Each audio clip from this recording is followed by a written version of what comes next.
So I'm going to click here and go to the Managed Resource Group. And then we're going to first configure the Key Vault. So the first thing we need to do is configure access to the Key Vault for the app service that is actually running the backup. So I'm going to click on Add Role Assignment, and I'm going to find Key Vault's Officer, Key Vault Secrets Officer, and I'm going to hit Next. And for this one, I'm going to assign it to myself, or in your case, you probably want to assign it to yourself or somebody in your company that is going to be the administrator. So I'm going to assign this to the account that I'm logged in as.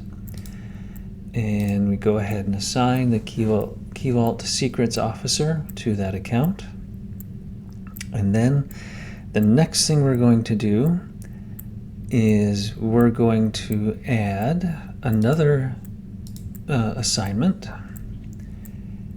And we're going to select the Key Vault Secrets user. We're going to hit Next, and this one we're going to select Managed Identity.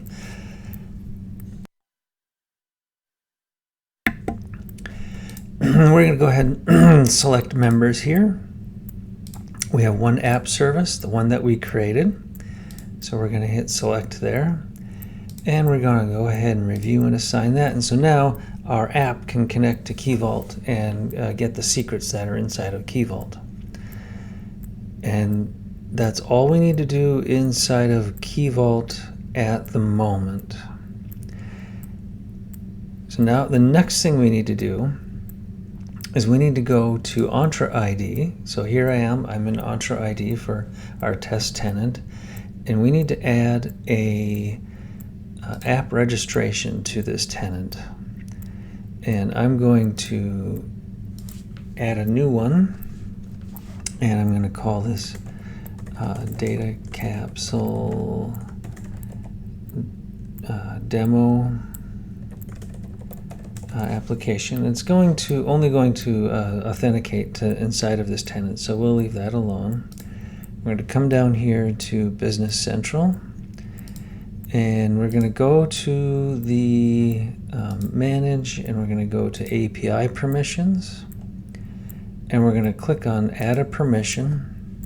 All right, Business Central, and we're going to select Application Permissions, and we're going to select App Access and Admin Center Read Write All. We don't need API access for this application, so we're going to go ahead and add permissions, and we're going to grant admin consent for BizApps Unlocked test tenant, and we're going to grant admin consent.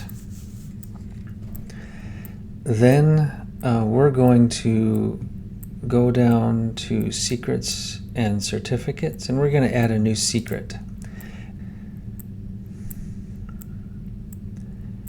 Best practice here is to at most expire within a year, but I'm just going to leave it 6 months for this demo, so we're going to call this a 6 month. It's going to be 6 months, and now it's really important that we take this value, this secret value, and we copy it, and I'm going to save it over here on the side, because this is the only time we will see this secret value is right here. Once we leave the screen, we don't ever get to see that secret value again. So we want to make sure we've copied that. And then we want to get the app ID. So we're going to copy the app ID. And that's the app ID.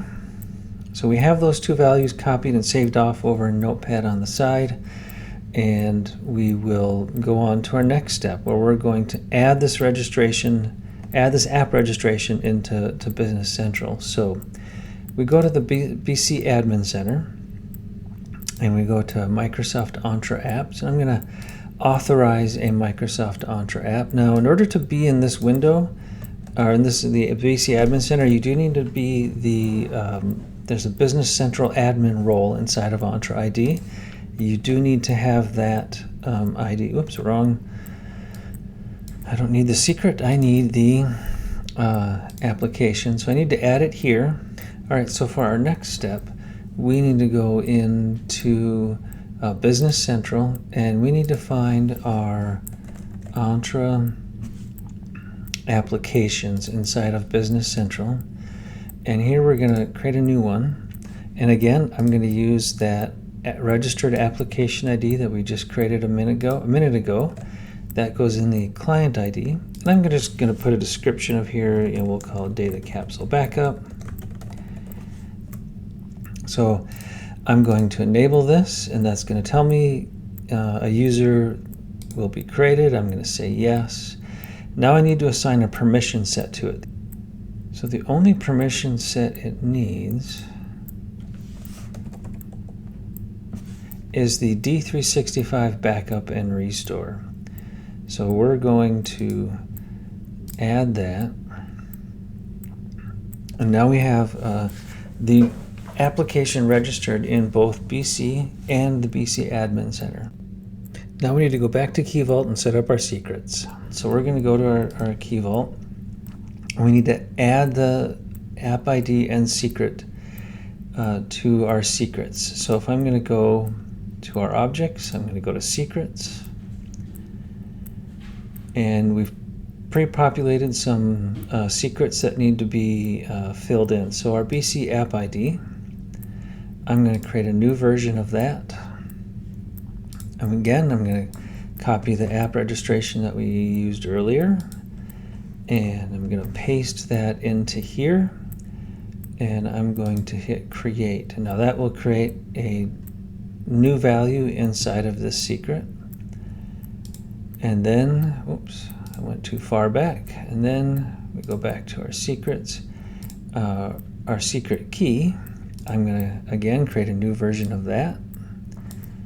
And that is going to go there inside of the secret value for the BC app secret key. And now I have a new version of that. And so that completes the setup of our app registration and what we have to do for Key Vault. The next step in our process of configuring DataCapsule is to set up the backup parameters inside of the BizApps Unlocked portal. So let's switch over to the portal. All right, so here we are at the BizApps Unlocked customer portal.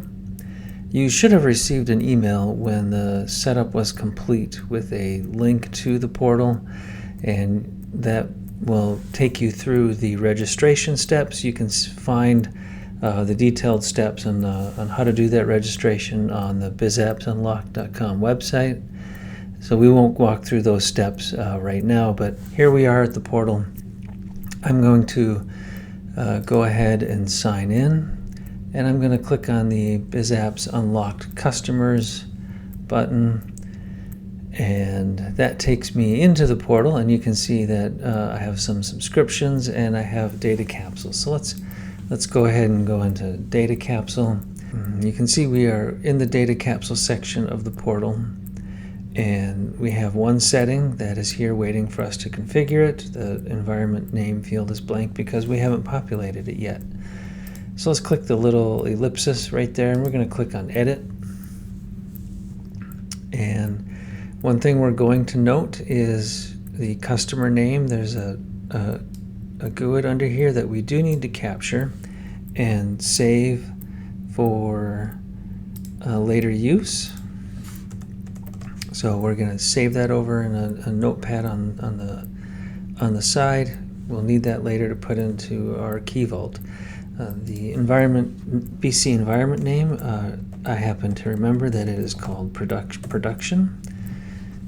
So we will enter that. The default file prefix, just what we want the prefix of the file to be. You can see here the note tells us that anything we enter, there's going to be a suffix of the year, the month, the date, the hour, and the minute, and it's going to be a backpack file. So I'm going to call this BizApps BC Backup, and that's all I need to put there. And on the days to back up, I can select every day of the week if I want. Please remember that Microsoft only lets an export of BC to occur up to 10 times per month as of right now. So I'm going to select 2 days. So let's go ahead and select like maybe Wednesdays and Fridays. So our backups are scheduled to run Wednesdays and Fridays. The storage account name filled in for us. The container name that I'm going to use for the hot storage is, I'm just going to call it production exports. And the cold one, same thing, it filled in for us. I'm going to call this one archive is what I want for the container name. And we don't have any history to view here yet, so let's go ahead and submit this. And now it is saved and we have our BC environment name. So I'm going to click this really quick because we do need one value. We need this token. So again, I'm going to save this token off on a notepad on the side. And that's all we need to do in the portal.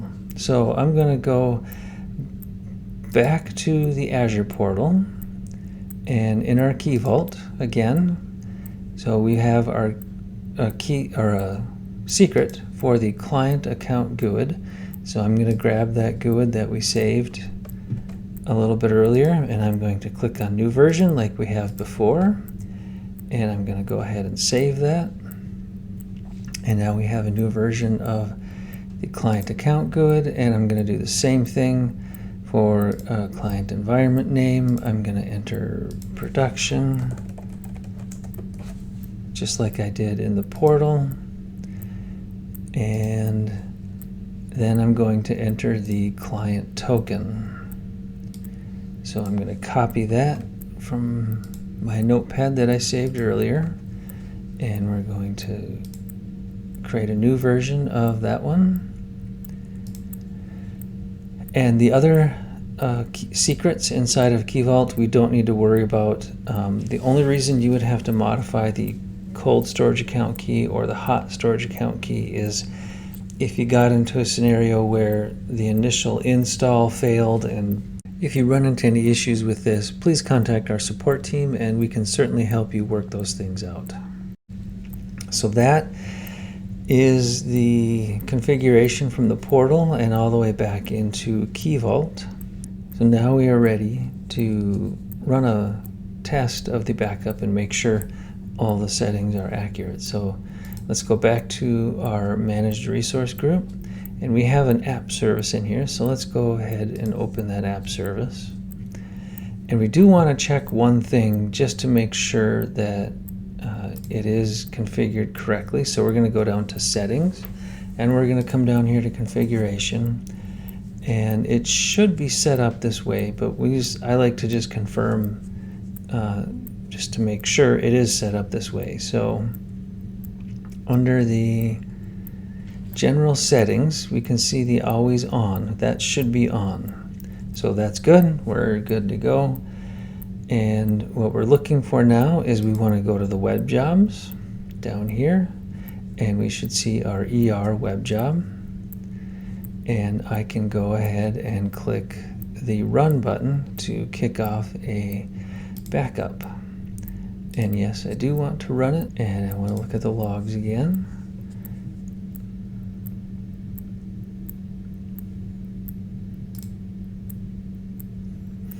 And we can see in the logs, essentially this tells me that it is running the backup process and it is currently waiting for the file to appear from the export. So we'll let it do its thing and we'll come back and check on it in just a little bit. All right, so the logs have updated and we can see the message that we are looking for at the bottom of the logs, that the status changed to success. And that means that everything we're expecting to happen in the backup happened. So now we can go and validate that. The first way we can validate that is to go check out our settings in the portal and see what the history looks like. In our setting on the portal, we now have a history record that shows everything was complete. Let's also take a look at the files that were created. So we're going to go to the cold storage account in that managed resource group that we were looking at before. And just a quick note, you do have to set up access control and networking for the accounts that you want to access these files. This storage account is behind an Azure virtual network, so the general internet cannot access this storage account. But I'm going to go to the containers. I'm going to go to archive. And here's the file that we expected to be created. It has the prefix that we configured, along with the year, month, day, hour, minute, and it is a backpack file. So backpack is a standard SQL Server export, and this data now resides in your tenant. We now have a backup of the entire Business Central database. You can use this data however you want, because it is yours. You have full access to it. You have complete control over it. So that is DataCapsule. We installed it, we configured it, and we ran a test of the backup.